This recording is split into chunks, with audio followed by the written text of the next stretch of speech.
Klinik aborsi ilegal di Paseban tercatat sudah menangani lebih 1.000 pasien dengan lebih dari 900 sudah diaborsi. Bagaimana klinik tersebut menjaring klien dan berapa tarifnya, kita akan tanyakan ini kepada Kabid Humas Polda Metro Jaya Kombes Yusri Yunus yang bergabung dari Mapolda Metro Jaya. Selamat pagi Pak Yusri. Selamat pagi Mas. Ya, dan juga apakah kasus ini hanyalah puncak gunung es dari banyaknya praktik aborsi di Indonesia? Kita akan memperdalamnya juga bersama pakar psikologi forensik Reza Indragiri. Selamat pagi Mas Reza. Pagi. Tapi terlebih dahulu kita ke Pak Yusri tentunya. Pak, apa sebetulnya dasar hukum penggerbekan klinik aborsi ini? Apakah karena memang penyalahgunaan bangunan atau justru memang kasus aborsinya itu sendiri? Ini kan berawal dari laporan masyarakat ya, bahwa ada kegiatan di sekitar Jalan Paseban tersebut. Kemudian dari tim Krimsus Polda Metro Jaya melakukan penyelidikan, kurun waktu sekitar 2-3 hari lah penyelidikan sana, dan memang melihat ada seliwer-seliweran lah orang-orang yang masuk ke dalam sebuah rumah yang memang tidak ada sama sekali tanpa nama. Nah, dari situlah kemudian kita lakukan pendalaman, lalu tanggal 10 kemarin kita lakukan penggerebekan di situ. Memang ditemukan ada 6 orang di rumah tersebut. Ya, yang 6 orang itu adalah 3 orang yang kita sudah putus sebagai tersangka, sementara yang 3 ini adalah pembantu dan juga sopir yang memang kegiatan. Pada saat kita lakukan penggeledahan sana, itu baru saja selesai melakukan satu tindakan eksekusi aborsi pada saat itu, karena memang kita temukan satu janin yang memang seumur sekitar 6 bulan lah. 6 bulan itu yang masih dalam satu tong itu yang memang siap untuk dihancurkan oleh mereka. Kenapa saya katakan dihancurkan? Karena memang salah satu modusnya mereka adalah dengan menyiram salah satu bahan kimia ke janin tersebut, Mas. Nah, Oke. 3 orang tersangka sudah kita tetapkan, yang pertama Dr. A, kemudian RM dan juga SI. Baik, Pak, apakah kemudian kebanyakan dari mereka yang datang ke sana adalah kasus remaja di luar nikah atau justru ada yang lain nih Pak? Berapa banyak, apakah justru mayoritas yang mereka melakukan aborsi ini di luar nikah atau seperti apa? Hasil keterangan kami ya, tim dari penyidik ini semuanya memang betul. Yang pertama itu rata-rata yang memang hamil di luar nikah. Kemudian juga ada yang memang mendaftar satu pekerjaan dengan persyaratan tidak boleh hamil. Pada saat itu dia hamil. Kemudian ada yang ini gagal KB, biasanya ada gagal KB. Pada saat memang mereka sudah menggunakan konsumsi obat untuk anti KB, ternyata tetap kecolongan. Ini rata-rata itunya, Mas. Mayoritas yang mana nih Pak kalau dari pengakuan tersangka?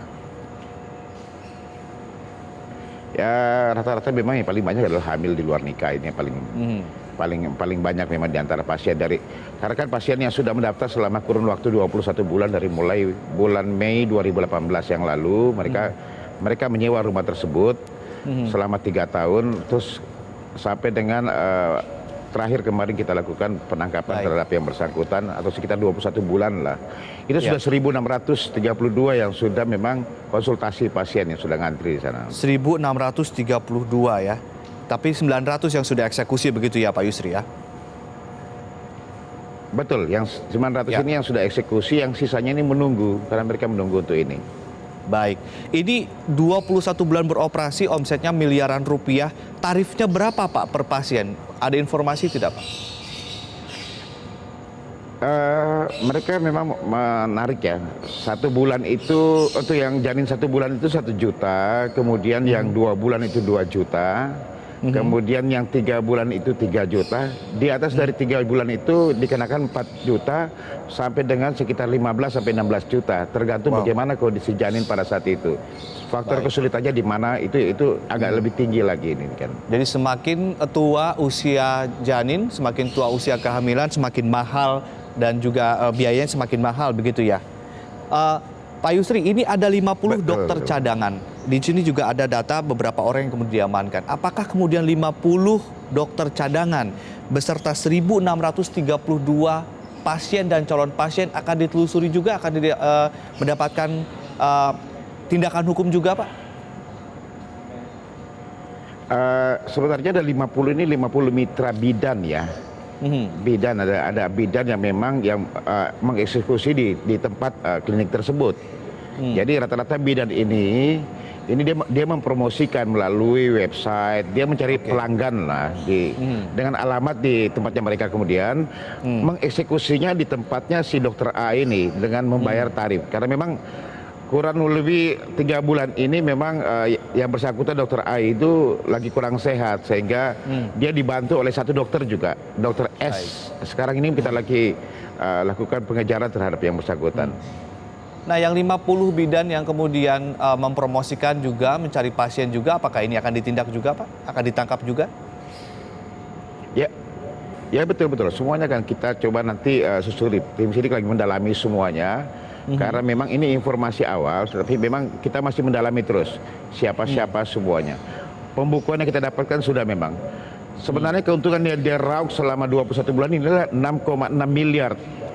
Tapi dipotong dengan pengeluaran selama 21 bulan itu sekitar 5,5 miliar lah keuntungan yang dia raih untuk semuanya. 6,6 M begitu ya. Ini yang 1.300 pasien atau juga tadi ada data 1.632 pasien. Ini kan sebetulnya ada niat untuk melakukan aborsi. Sementara kita sudah punya payung hukum, ada KUHP, ada Undang-Undang Kesehatan, ada PP nomor 61. Apakah pasien dan calon pasien ini juga akan ditelusuri dan akan ditangkap juga, Pak? Akan ditindak hukum juga? Ya, ini semua masih didalami semuanya. Kalau memang ini pasti akan kita lakukan penindakan terhadap yang bersangkutan semua, termasuk dalam hal ini pasiennya. Ini kan masih kita dalami semuanya, karena kita juga belum tahu nih apakah kemungkinan ada korban atau pasien korban yang akibat dari. Karena kalau kita lihat dia punya tempatnya ini, Mas, ini sangat-sangat tidak steril betul. Termasuk peralatannya semua tidak ada yang steril. Sementara promosinya mereka bagus sekali dengan ditangani oleh dokter kandungan yang ahli, profesional, tempat steril, biaya murah. Ini promosi yang dilakukan di website yang digunakan oleh para bidan-bidan semua ini. Oke.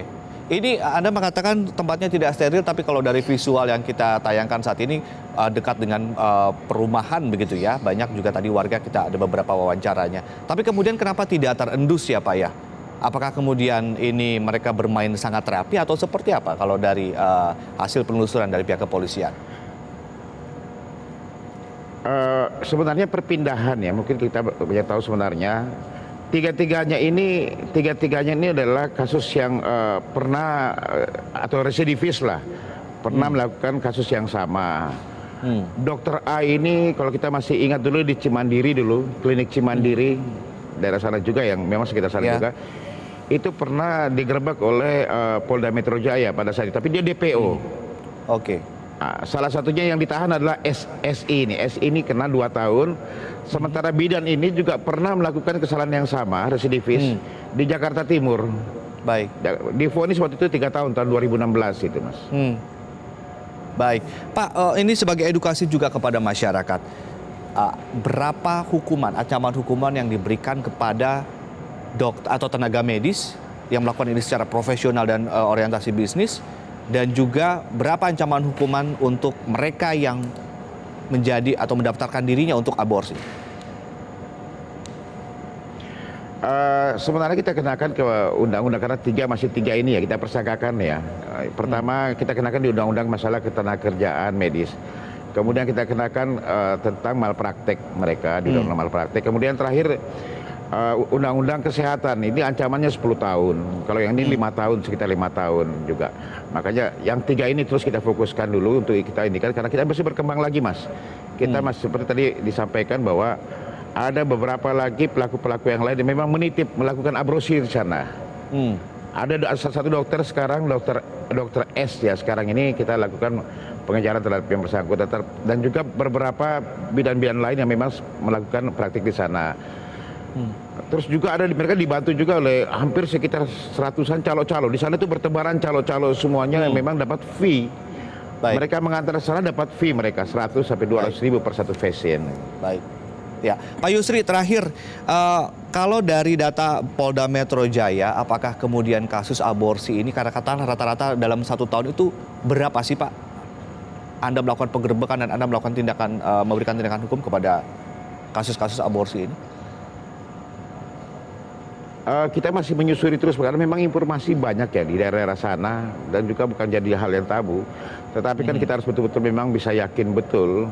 Tahun lalu juga dilakukan penangkapan di daerah Jakarta Pusat juga oleh Polres Jakarta Pusat pada saat itu. Tetapi ini tahun ini oleh Polda. Mungkin kita ingat juga waktu Cimandiri waktu itu juga dari Polda masuk menggerbek, itu cukup besar itu. Termasuk kita dapat janin-janin yang memang mereka tanam. Tenis ini agak lebih baru sekarang ini mereka ini. Tenisnya itu dengan cara menggunakan bahan kimia untuk menghancurkan janin-janin bayi yang ada, Mas. Ini kita masih terus. Baik, bahan kimia ya. Nah, dari hasil penelusuran tim kepolisian di sana, apakah kemudian aborsi ini dilakukan dengan menggunakan obat atau justru ada alat-alat medis yang digunakan?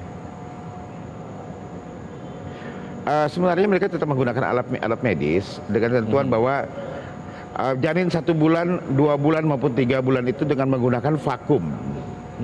Ini keterangan dari dokter A. Kemudian lebih dari itu dia menggunakan induksi. Kalau vakum itu sekitar 2 jam lah mereka lakukan sudah selesai. Oke. Tetapi di atas 3 bulan atau 4 bulan itu mereka menggunakan induksi, itu bisa makan waktu sekitar 5 sampai 12 jam tergantung bagaimana faktor kesulitan dari bayi yang dikandung oleh para pasien ini. Baik. Tadi Anda mengatakan terakhir ketika di sana menemukan 1 janin berusia 6 bulan, apakah kondisinya masih seperti apa kondisinya waktu itu, Pak? Mungkin bisa digambarkan, Pak. Kondisi 6 bulan itu kan sudah berbentuk ya, sudah jenis kelaminnya sudah ada, rambutnya pun sudah ada pada saat itu. Itu sudah siap untuk sebenarnya untuk dihancurkan oleh mereka dengan menggunakan bahan kimia, tetapi kita sigap cepat dari petugas untuk melakukan penggerbekan pada saat itu, Mas. Sehingga kita temukan barang bukti 1 janin.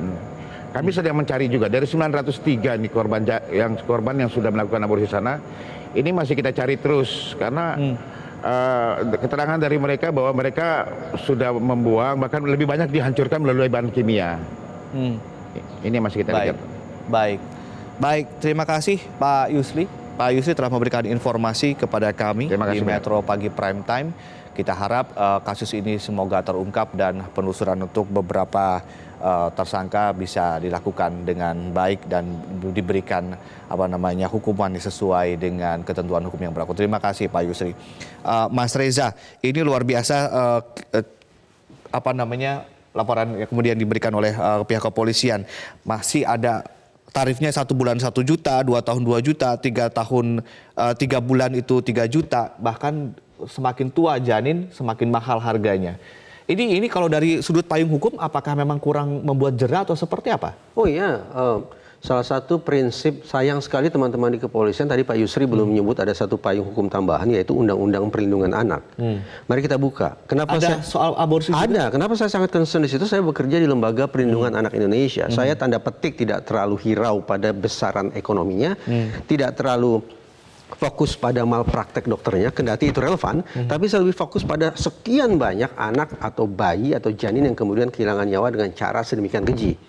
Mari kita buka Undang-Undang Perlindungan Anak nomor 35 tahun 2014. Salah satu prinsip perlindungan anak apa? Non-diskriminatif. Artinya kita harus memperlakukan anak secara setara. Tapi posisi anak-anak ini di mata Undang-Undang Perlindungan Anak seperti apa? Ketika aborsi dilakukan, berarti yang dihabisi adalah bayi yang belum dilahirkan. Ancaman hukumannya maksimal seingat saya adalah 10 tahun. 10 tahun dengan ketiga payung atau keempat payung hukum itu ya. Padahal mari kita yakin betul bahwa orang-orang yang melakukan aborsi di sana bisa kita pahami sebagai orang yang sesungguhnya sedang melakukan pembunuhan berencana. Ini bukan aborsi spontan yang muncul seketika aborsi yuk, tidak mungkin. Pasti berpikir saya harus mengeluarkan uang berapa, saya harus mencari bidan atau klinik di mana, kemudian saya harus mulai melakukan aborsinya kapan dan seterusnya. Pemikirannya sangat-sangat terencana. Jadi ini pembunuhan berencana. Persoalannya tadi saya katakan ancaman hukumannya seingat saya hanya maksimal 10 tahun. Padahal pembunuhan berencana, ancaman hukuman maksimalnya apa? Hukuman mati. Itu untuk bayi yang sudah lahir gitu ya? Betul. Jadi di sini letak diskriminasinya. Kalaulah saya harus katakan demikian. Menghabisi bayi yang usianya 1 menit setelah dilahirkan, ternyata punya konsekuensi hukum yang jauh lebih berat ketimbang menghabisi bayi yang 1 menit sebelum dilahirkan. Saya bukan dokter, Mas Ade. Tapi sekian banyak studi saya baca bahwa ternyata janin-janin ini pada usia sekian bulan pun sudah bisa merasakan sakit. Kita sering nasihati istri, kamu harus tenang, kamu harus rileks, karena kalau kamu tidak tenang akan mempengaruhi kondisi psikis janinmu. Demikian pula, janin-janin ini sudah bisa merasakan sakit secara fisik ketika mengalami proses induksi kah itu. Apalagi tadi ada induksi, ada yang kemudian divakum. Ada di vakum. Ya kita bayangkan penderitaan yang sedemikian panjang, berjam-jam, harus dialami oleh janin-janin tersebut. Kemudian diperlakukan maaf secara hina-dina, disiram dengan air keras untuk menghancurkan mereka. Tapi ancaman hukumannya ternyata bukan ancaman hukuman yang setara dengan pembunuhan berencana. Alhasil, kalau kita bicara Undang-Undang Perlindungan Anak, dari kasus ini kita menemukan dasar yang sangat kuat. Ayo kita revisi pasal terkait dengan aborsi. Oke, tapi ini juga yang paling di sini juga ada fakta mencengangkan, ternyata residivis dan ternyata hukumannya hanya ada yang kemudian ada 3 tahun 2 tahun. Tapi nanti kita akan ulas lagi, Mas Riza. Ya, dialog kami lanjutkan kembali. Mas Riza, tadi Anda sudah sempat mengatakan revisi undang-undang atau revisi perlindungan anak ya. Tapi kemudian ada 4 payung hukum, ada KUHP pasal 346 sampai 350, Undang-Undang Kesehatan nomor 23, PP nomor 61 plus tadi Undang-Undang Perlindungan Anak begitu ya. Ada satu lagi sebetulnya yang perlu direvisi. Apa? Saat ini kan DPR sedang menggodok yang disebut sebagai rancangan Undang-Undang Penghapusan Kekerasan Seksual. Tadi disampaikan oleh Pak Yusri bahwa kebanyakan atau mayoritas mereka-mereka yang menggunakan layanan ilegal ini adalah orang-orang yang memiliki bayi di luar pernikahan. Boleh percaya, boleh tidak. Sampai hari ini orang-orang yang melakukan hubungan seksual di luar pernikahan tidak ada sanksi hukumnya. KUHP tidak mengatur itu. Dengan kata lain, seolah-olah orang-orang yang di luar pernikahan, belum menikah kemudian melakukan hubungan seksual terlarang adalah sesuatu yang tanda petik. Silakan saja. Tapi siapa yang mau mengawasi orang berhubungan badan? Itu kan sangat-sangat private dan Betul. itu banyak kemudian nanti menentangnya, Mas Reza. Ini menjadi momentum penting bagi DPR untuk memastikan bahwa hubungan seksual di luar pernikahan itu harus dijadikan sebagai salah satu masalah pidana, pasal pidana.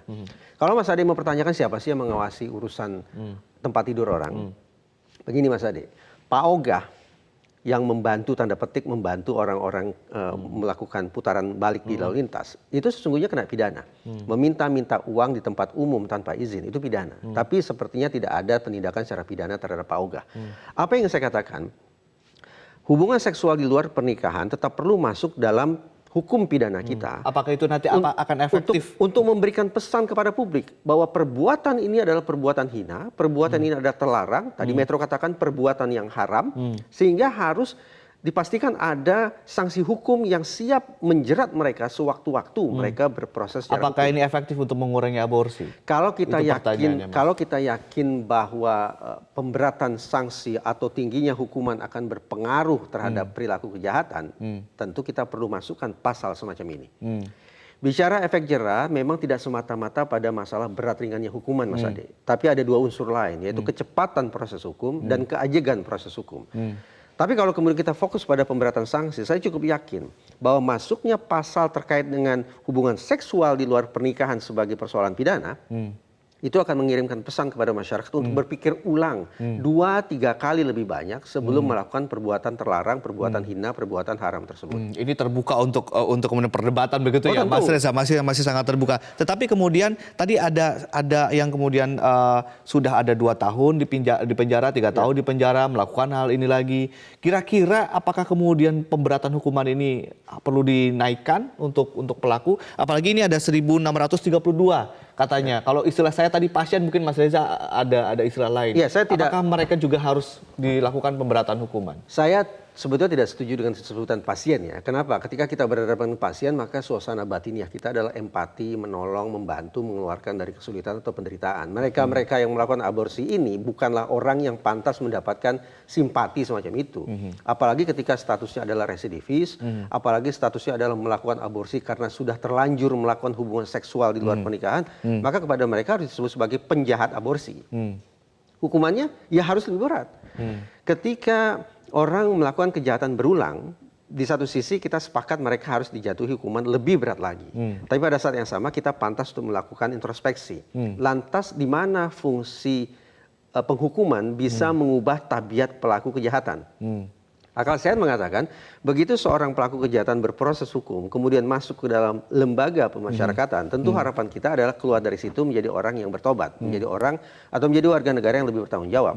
Tapi kasus ini menjadi dasar bagi kita untuk diskusi lebih lanjut tentang seberapa jauh efektivitas penghukuman dalam mengubah tabiat pelaku kejahatan. Oke, rantai ini kan rantai bisnis ya. Apa saja yang salah di sini? Katakanlah tadi ada dokter yang memang ada kasus malpraktek di sini, ada kasus di sini juga ada pasarnya ternyata, ada masalah seksual di luar pernikahan. Di luar nikah. Ada apa aspek lagi yang kemudian harus diputus mata rantainya nih untuk aborsi ini?